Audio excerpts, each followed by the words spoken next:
Hello বন্ধুরা, welcome back to my channel. তো আজকে একটা নতুন ব্লগ নিয়ে এসেছি তোমাদের কাছে। তো এই ব্লগে আমি তোমাদের দেখাবো কাঁসাপাড়া এবং কল্যাণীর মাঝামাঝি জায়গায় একটা নতুন ক্যাফে খুলেছে। সেটার নাম তোমাদের পরে বলছি। তো সেই ক্যাফেতে আমরা এখন যাচ্ছি। আমি এখন আছি কাঁসাপাড়া বাগমোড়ের দিকে যাচ্ছি, আমি আর বৈশাখী। তো আমি তোমাদের আজকে নতুন জায়গাটা এক্সপ্লোর করে দেখাবো। আশা করি তোমাদের এই ব্লগটা খুবই ভালোই লাগবে। এই দেখো কাঁসাপাড়া জুডিও পাশ দিয়ে যাচ্ছি আমরা। তো আজকে তোমাদের একটা নতুন জায়গা এক্সপ্লোর করে দেখাবো। সেই জায়গাটা একটা নতুন সুন্দর জায়গা, যেটা তোমাদের পরে বলছি আমরা কোথায় যাচ্ছি। তো এই দেখো বাগমোড়ে চলে এসেছি এখন। বাগমোড়ের সামনেই প্রায় আছি আমরা। তো এই জায়গাটা ঘুরলে তোমাদের ভীষণই ভালো লাগবে, বিশেষ করে বিকেলবেলায় যখন সন্ধেবেলা টাইমে হবে সেই জায়গাটা। এই যে চলে এসেছি আমাদের নতুন ক্যাফে নদীর মাঝি ক্যাফে। তো নদীর মাঝি ক্যাফে তোমাদের লোকেশনটা একটু বলে দিই। তোমরা যারা রথতলা ঠাকুর দেখতে এসছো দুর্গাপুজোর সময়, রথতলার মন্দিরের পাশ দিয়ে যে রাস্তা সোজা চলে যাচ্ছে গঙ্গার দিকে, সেই সোজা চলে আসলে গঙ্গার একদম সামনেই একেবারে পাড় বরাবর এই নতুন ক্যাফেটা হয়েছে, যার নাম হচ্ছে নদীর মাঝি ক্যাফে। তো নদীর মাঝি ক্যাফের লোকেশনটা তোমাদের বলে দিলাম, একেবারে সহজ সরল রাস্তা একদম। আসলে তোমাদের ভীষণই ভালো লাগবে, বিশেষ করে তোমরা আসলে এই সন্ধেবেলায় 5টা-6টার দিকে আসতে পারো, যখন সানসেটটা হয়। এখান থেকে সানসেটটা দেখতে খুবই সুন্দর লাগে, কিন্তু আমরা এসেছিলাম একটু দেরি করে, যার জন্য আমরা সানসেটটা দেখতে পারিনি। তো এই দেখো দেখতে পাচ্ছ তোমরা গঙ্গার একেবারে পাড় ঘেঁষে একেবারে ক্যাফেটা তৈরি হয়েছে। একেবারে তোমরা চাইলে গঙ্গার পাড়ে বসে এরকম সুন্দর জায়গায় একটা রোমান্টিক ক্যান্ডেল লাইট ডিনার করতে পারো, বা বসে একটু আড্ডা দিতে পারো তোমাদের প্রিয়জনের সাথে। তো এই দেখতে পাচ্ছ এখানকার সমস্ত খাবার দাবারের চাট। তো আমি তোমাদের প্রথমেই বলে দিই, এখানে আসলে তোমরা হ্যাবক কিছু খাবার দাবার বা মেন কোর্স টাইপের বিরিয়ানি ফিরিয়ানি এইসব কিছু পাবে না, কারণ এখন সেরকম কোনো কিছু স্টার্ট হয়নি, কিন্তু পরিকল্পনা আছে এগুলো করার, যেটা আমি কর্তৃপক্ষের সঙ্গে আলোচনা করে বুঝলাম।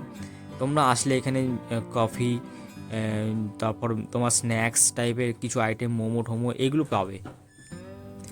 তো এই তোমরা দেখতে পাচ্ছ এখানে একদম একেবারে নদীর পাড় বরাবর একদম যেখানে তৈরি হয়েছে নদীর মাঝে, দেখতে পাচ্ছ এখানকার নদীর মাঝে একটা সুন্দর করে একটা লোগো বানানো হয়েছে, একেবারে সুন্দর করে ডেকোরেশন করা। এখানে সামনে একটা জেটি ঘাট আছে, এটা আমরা জানতাম না যেখানে একটা জেটি ঘাট আছে, এখান থেকে পারাপার হওয়া যায়। ওই পারে হচ্ছে হুগলি শহর। তো এই হচ্ছে একটা নতুন একটা ডেকোরেশন করা হয়েছিল, এখানে জন্মদিন সেলিব্রেশন ছিল একটা। তো আমাদের বললো যে এখানে এসে বসতে, কেননা এখনও পর্যন্ত ওদের এখনও আসার দেরি ছিল, তো আমাদের এখানে বসতে বললো। তো আমরা এখানে এসে বসেছিলাম, খুব সুন্দর লাগছিলো জায়গাটা। এখানে ফটোশ্যুট করলে খুবই ভালো লাগে রাত্রেবেলায়। তো এই দেখো নদীর মাঝে একটা লোগো বানিয়েছে, খুব সুন্দর, কী সুন্দর লাগছে। তো একেবারে মানে তোমরা বসলে এই জায়গাটায় তোমরা যদি এসে বসো, তোমার মনটা একদম শান্ত হয়ে যাবে। দেখো কত সুন্দর করে ডেকোরেশন করা হয়েছে। তোমরা চাইলে এখানে তোমরা কোনো কিছু সেলিব্রেশন করতে পারো, এখানে সমস্ত ব্যবস্থা করা আছে। তো কর্তৃপক্ষের সঙ্গে আলোচনা করে বলা হলো, বোঝা গেল যে এখানে সেলিব্রেশনও হয়, এখানে চাইলে আমরা সেলিব্রেশন করতে পারি। তো খুবই কম খরচে এখানে তোমাদের সেলিব্রেশন করে দেবে।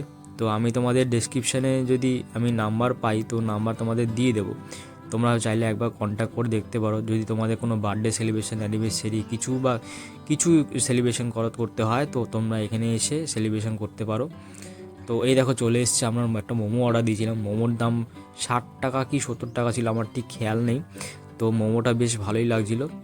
তো আমরা অনেক কিছু অর্ডার করেছিলাম, দেখবো একা একা সব কিছু আসবে, খুব তাড়াতাড়ি সার্ভিং হয়। আমরা একটু তাড়াতাড়ি অর্ডার দিয়ে দিয়েছিলাম। তো মোমোটা বেশ ভালোই ছিল, খারাপ লাগেনি আমাদের। তো ঠিকঠাক ছিল মোটামুটি। এখানে ক্যাফে অনুযায়ী তোমার মোমোর দামটা, প্রাইসটা আর মোমোটা কোয়ালিটি খুব ভালো ছিল। তো এরপরে আরও অনেক কিছু অর্ডার দিয়েছিলাম। তো এই চারিদিক দেখতে দেখতে আমরা মোমোটা এনজয় করছিলাম, বেশ ভালোই লাগছিলো। এই দেখো তারপরে আমরা অর্ডার দিয়েছিলাম 2খানা কফিও চলে এসছে। কফি বেশ সুন্দর করে আর ভালো কাপের মধ্যে দিয়েছিল। তো কফিটা একটু আগে দেওয়া দরকার ছিল, কিন্তু তার আগে মোমোটা দিয়ে দিয়েছিল। তো এগুলো কিছু কিছু একটুখানি সমস্যা আছে, সেগুলো পরে হয়তো ঠিক করে দেওয়া যাবে। তো কফিটা আগে দেওয়া দরকার ছিল আমাদের, কফিটা একটু পরে দিয়েছিল, যাই হোক। তো আমরা সেই কফিটাও টেস্ট করলাম, কফির টেস্টও বেশ ভালোই ছিল বলতে গেলে। তো তোমরা চাইলে এখানে এসে একদম সুন্দরভাবে বসতে পারো। আর সামনে গরমকাল আসছে, তোমাদের কোনো অসুবিধা হবে না। গরমকালে এই জায়গাটা মানে ভাইবটাই আলাদা হবে, কারণ যখন গরমকালে নদীর পাড়ে এসে বসবে এরকম একটা কফি বা চায়ের কাপ নিয়ে, তো বেশ আড্ডাটা বেশ জমে যাবে। তো আমি তো সপ্তাহে একদিন ছুটি পাই, তো আমি আর বৈশাখী দুজনেই একদিনই ছুটি নিই। তো এবার প্ল্যান করেছি আমরা এখানে এসে একটুখানি আড্ডা মারবো। তো একটা সুন্দর জায়গা হয়ে গেছে আড্ডা মারার জন্য, একেবারে দারুণ জায়গা।